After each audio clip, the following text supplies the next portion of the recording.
Hey there, happy Wednesday. It is January 23rd, 2019. I just wanted to come on and update. I haven't updated in a little bit. I think since the last time I updated, my last update, I talked about having some issues with my blood pressure and it was bottoming out and being very low and all of that. Um, I am, let's see, October, November, December, January. I'm a little over 3.5 months post-op from VSG. Um, I am about 15 months post-op from lap band removal. And I have other videos discussing like when I got my lap band and the issues and documenting that journey. Um, I love this surgery. I'm glad I had the VSG done. I don't have any regrets about it. My weight loss has continued to stall a little bit. I mean, I have lost a few pounds, but I'm not having the major losses that a lot of other people have had, like in the 3 month or so mark. Um, but that's okay. I've had a lot of random crazy health issues here lately. I was hospitalized 2 weeks ago, maybe almost 3 weeks ago, um, for about 4 days, three to 4 days. I can't remember exactly. I guess it was 3 days because I went in on Wednesday night and I got to come home Saturday afternoon. But what happened with that is I'd been telling my doctor and my cardiologist that I was having issues with my blood pressure and issues with it bottoming out and staying super low. And they weren't sure what was going on. I do have a pacemaker. I've had my pacemaker for almost 3 years. And that is for sick sinus and with SVT, which it's a heart. It's, I don't know how to really explain it other than sick sinus. It's where the sinus node in my heart that is your internal pacemaker was not working, and so it was causing my heart rate would bottom out, and then the SVT causes my heart rate to skyrocket. So it hasn't had a real good regulation, or it's not good at regulating it. So therefore they put in the pacemaker to keep my heart rate from bottoming out. I still have sometimes issues with the SVT kicking up, but not anything that they're concerned about. Anyways, I talked with them for almost 2 months and I was having no energy and it would just do it at random times. My blood pressure would bottom out at random times. So anyways, one Wednesday night, I guess it was 3 weeks ago today. Wow. I was cooking dinner and we live in Arkansas, and anyways, I was cooking deer meat, frying up some deer meat for my husband, and all of a sudden I just started feeling weird. Got hot, cold, then just got real spacey feeling, and I asked him to come in and help me.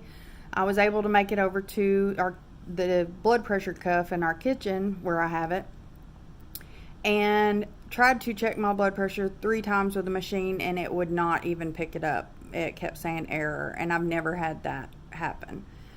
That is the last thing I remember. The next thing I remember is looking up, and I was laying on the kitchen floor. My husband was beside me and he said the ambulance is on the way. So the ambulance came, they loaded me up, took me. By the time I was in the ambulance, my blood pressure was back up in normal range, which I was frustrated because I was like, I don't really need to go to the hospital, but my husband was like, yes you do, because you went out. So I agreed and went ahead and went in. They ended up admitting me and ran a slew of tests. They ended up diagnosing me with autonomic dysfunction, which is a dysfunction of my autonomic nervous system. That my body just decided, another aspect of my body decided to go haywire. I laugh about it not because I'm making light of it, but it's kind of my coping mechanism.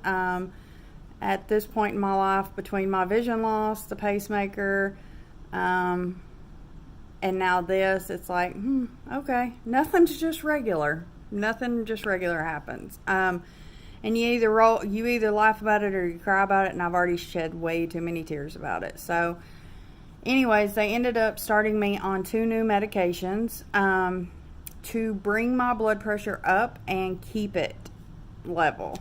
One medication I have to take 3 times a day. The other medication I have to take twice a day. So, yeah, I've had to set reminders on my phone because one I have to take at 6, 12, and 6. The other one I have to take at 6 and then 4 in the afternoon. So, yeah, if I didn't have those reminders, I would totally forget, of course not on purpose, but my blood pressure is better, is good. I'm still getting used to the medication. I'm still pretty tired, and I have to be very careful that I can't be standing up for more than 15 to 20 minutes, because even with the medication, if I'm up for more than that, I start feeling myself like about to pass out. I also have primary lymphedema, and they say that is playing a role in my blood pressure issues because my blood is pooling, is what they said, in my lower extremities, and my body's having a hard time pumping it back up where it needs to go. So that's been fun. We just keep rolling with it.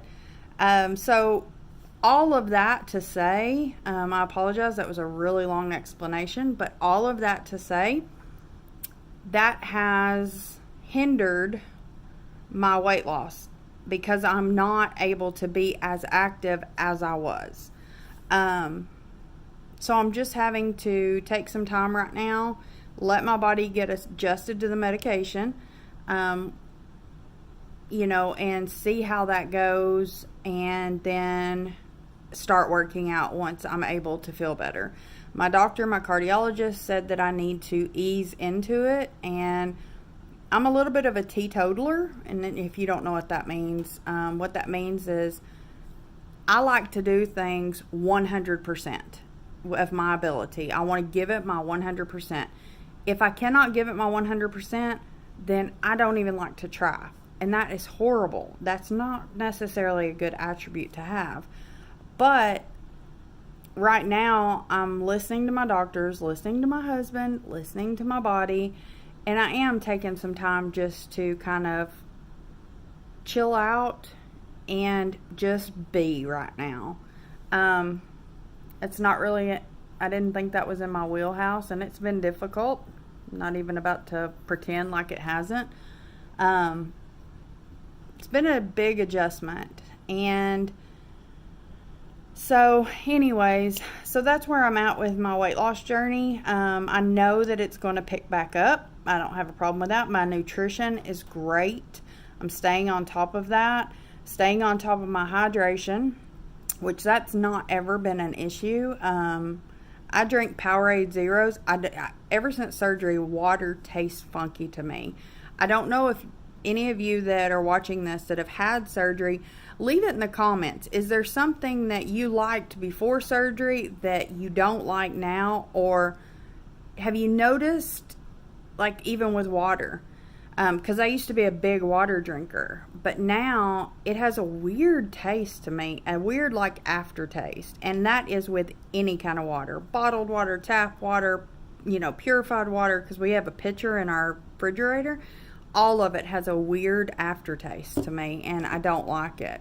So I drink Powerade Zeros pretty much all the time. I talked to my doctor while I was in the hospital and asked him if that was an issue and if I need to change that up, and he said no. He said that's totally fine. So he said I'm actually getting extra stuff that I need with the Powerade Zero. So I'm just kind of going with that right now.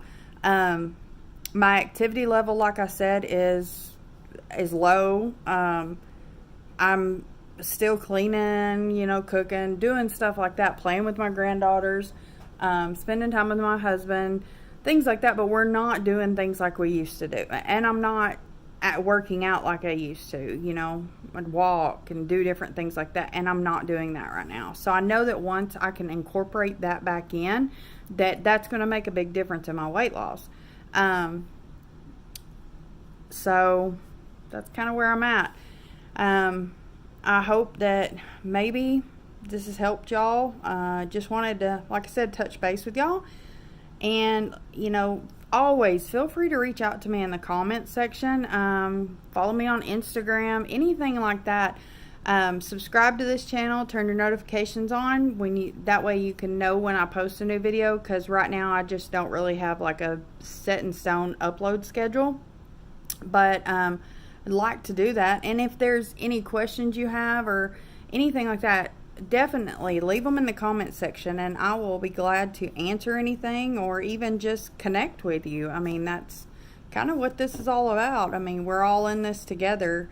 Your journey is going to be different than my journey, and my journey is different than somebody else who's had it. But that doesn't mean that we can't answer questions or provide support or maybe just some encouragement. So hope y'all have a wonderful day.